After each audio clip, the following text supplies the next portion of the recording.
What's going on with Johnny Pow? Hello friends, it's John. I'm just going to wear this little microphone transmitter here because I tried to use this mic and it didn't work. But that's not what's important. I just wanted to, first of all, quick update. I want to thank all the recent YouTube subscribers. Appreciate you very much for coming on board. Probably you landed here because of the Great Continental Divide Route videos, which I'm currently uploading. And thank you very much to my buddy Steve for sharing those out and trying to bring some more people, some more viewers over. If you haven't subscribed, you don't have to. But if you want to, hit that little subscribe button. Also, if you're visiting your mom this weekend or anything like that, go ahead and subscribe her also, or any of your friends. If you're at a friend's house and they put the remote control down for a minute and they've got smart TV, just go ahead and subscribe them too. We appreciate it. Joking aside, let me put this down because I've got a couple of important updates for everybody. Update number one. Well, I'm home from the Great Continental Divide. I'm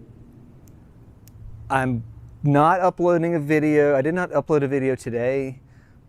There's not going to be one tomorrow because I don't have these prepared in advance. I'm basically editing them and then uploading them and putting them up online hours before they're published. And with the Labor Day weekend, and I took an extra day kind of for vacation, I haven't even really gotten started in episode 7. So that'll be next week. I'm going to work on that this weekend. Also, I've gotten a little bit of feedback from people. Either A, they want to see maps of where I'm traveling or where we traveled, or B, they don't know who the heck I am. So I might spend a little extra time on this video and have it sort of be a mid-trip catch up with maps showing where we went so far, that kind of thing. And maybe I don't know, give a little personal introduction. I mean, most people that are on this channel know me because of doing the Trans-America Trail on the Honda CT125 last year with Ange, aka Some Guy Rides. If you haven't seen that series, go check that out. Updates. Okay, first of all, I'm home, obviously, been home for a couple of weeks from the Continental Divide ride, and the Royal Enfield gave me no problems at all on the whole trip.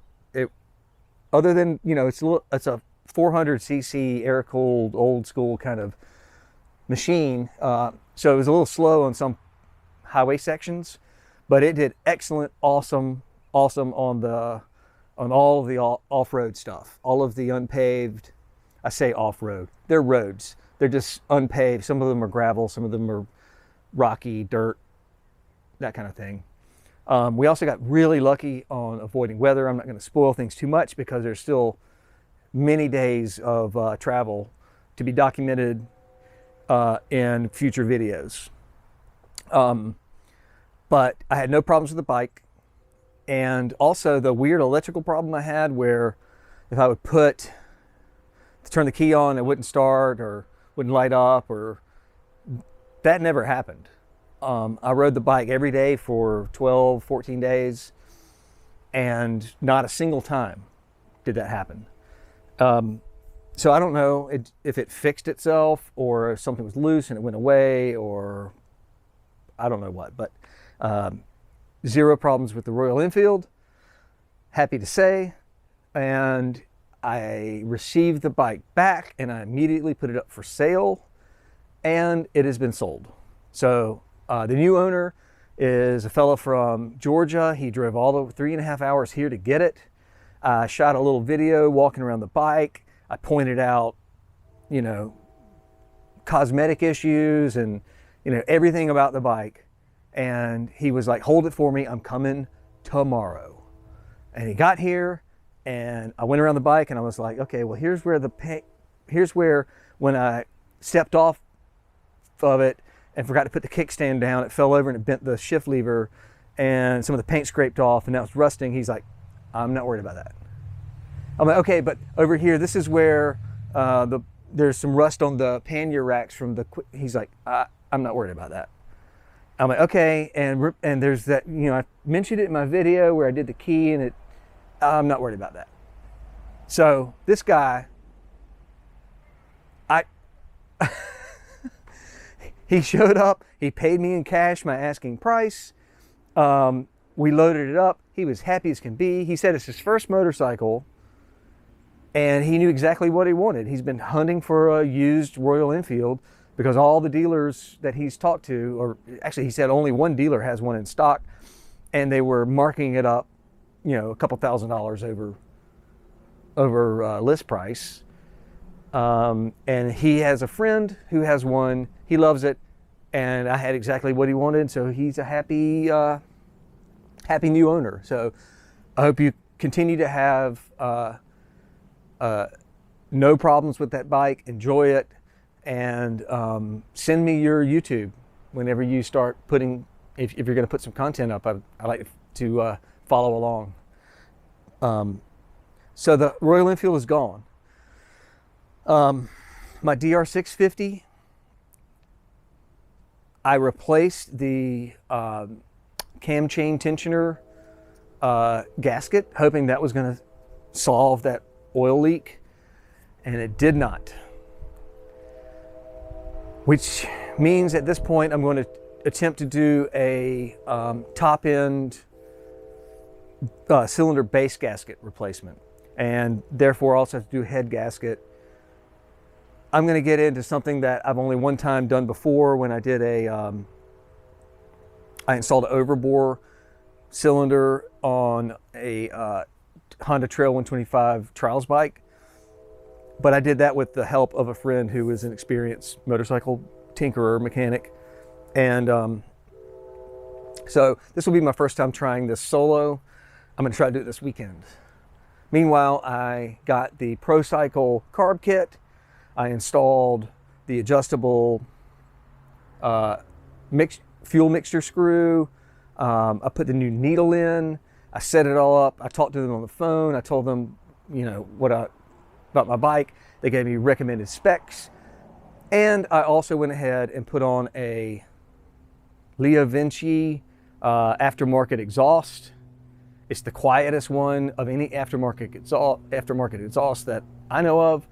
And I did that for the weight savings, and also just to see, if I'm this invested in money in that DR650 rebuild, maybe I'll try to see if I get a little bit more performance as well.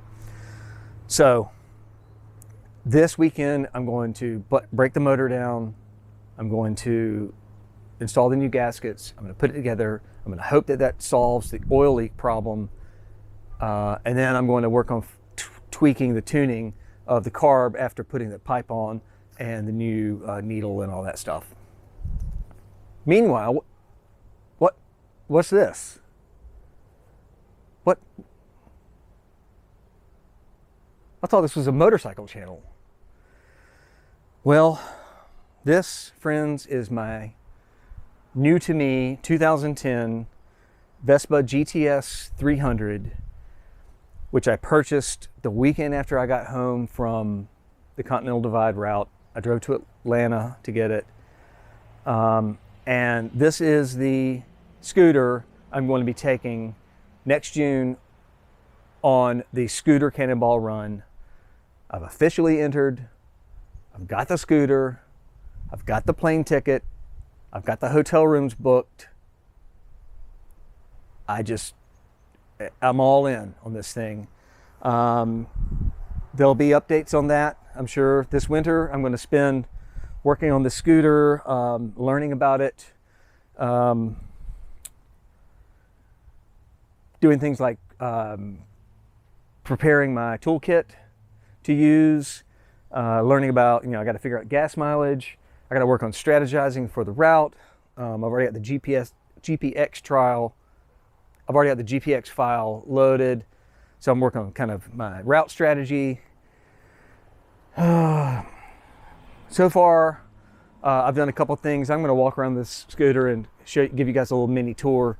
But the world of scootering is completely foreign to me. It's new to me. I don't understand how a automatically variable transmission works.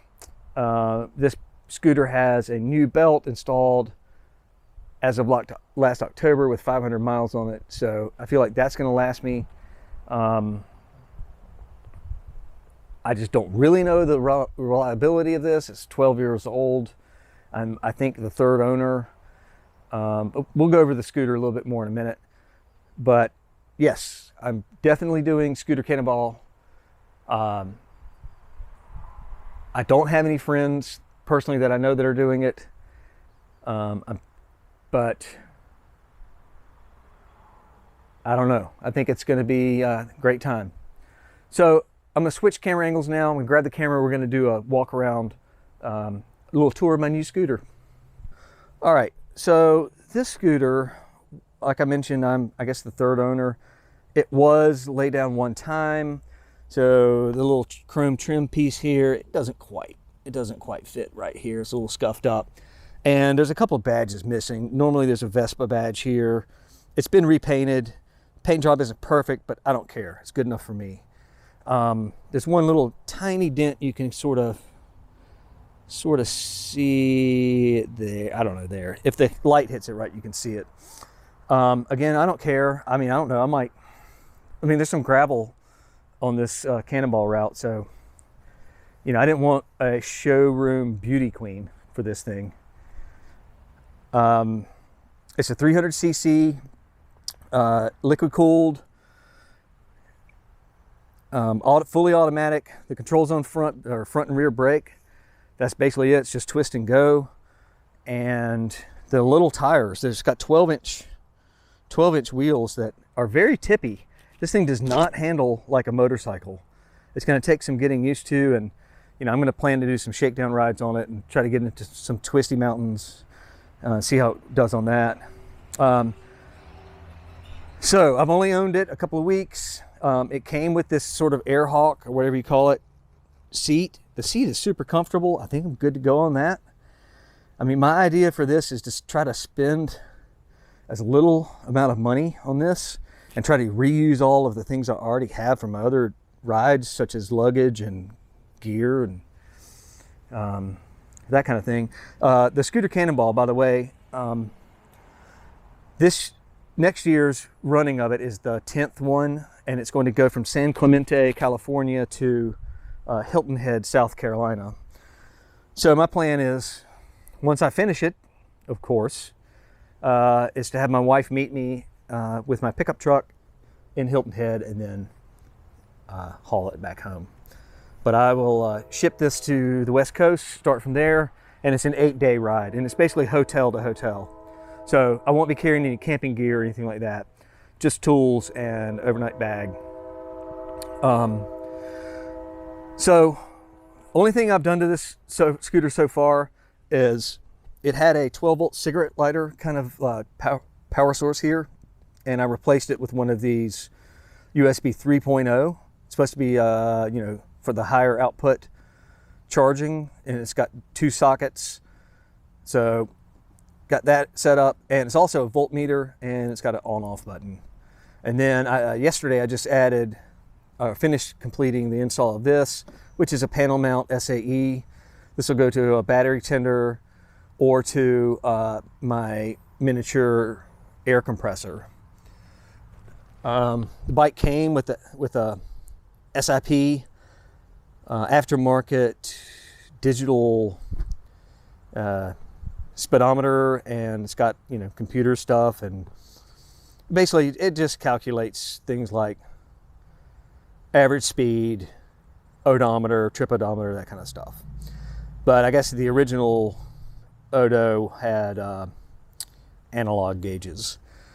It's got some brand, I don't know, aftermarket little fly windscreen, which I think is really cool. And I'm gonna, it's gonna be helpful for the Scooter Cannonball. And and then I did this. I installed this complete replacement LED headlight from scooterwest.com.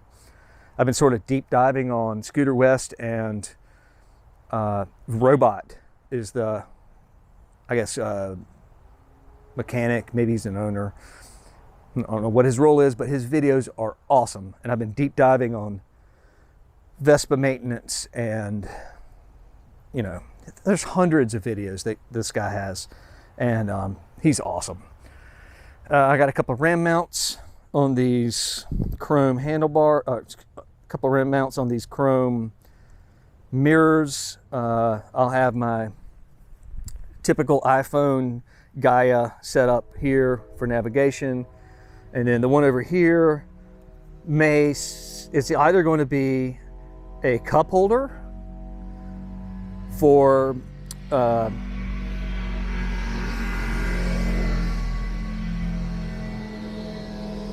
one over here is either going to be a cup holder, one of those ram mounts that swivel around for hydration, or it's going to be a reverse camera angle GoPro, second GoPro. It has the factory rear rack. I'll probably have luggage here. I have not installed it yet, but I have a FACO, I guess I'm just learning all this stuff, FACO front rack, and I'm going to have the Rotopacks mounted here. So this would be my auxiliary fuel. We'll rock there on the front, and then attached to the Molly panels on my rear luggage, I'll have a secondary, like an MSR fuel bottle and more water. And then inside the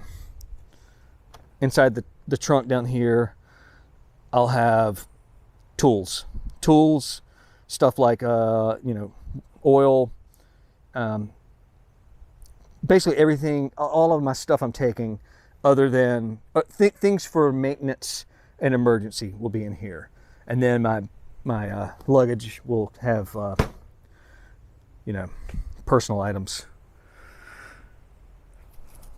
I believe that's it. The only other thing I've done is I replaced the tail light with LED. So it's got LED brake light, tail light, and license plate light. Only thing not LED are the turn signals, and I may look into that. But the trick with that is you can't just change the bulb. You have to, there's like a little circuitry you have to put in as well. Yeah, my plan is to ship this to San Diego, fly out there, visit my buddy Eric, who lives there. Maybe I'm probably going to ship it to his house. And I may also have a second set of wheels, and those wheels will be installed on this bike at the beginning of the trip with brand new tires, and then these wheels will ride in the support truck for spares. But I've got a long way to go to figure out, exactly all my logistics, packing, trip planning, navigation, etc. But anyway, I hope this bike is going to be as reliable as it needs to be. Anyway, for now, thank you for watching. Stay tuned for more of the Great Continental Divide, and also coming up in November, going to plan another CT 125 camping trip in North Carolina with Ange. So we don't have the route set up yet, but weather permitting, it's going to be a good time. Thanks for watching.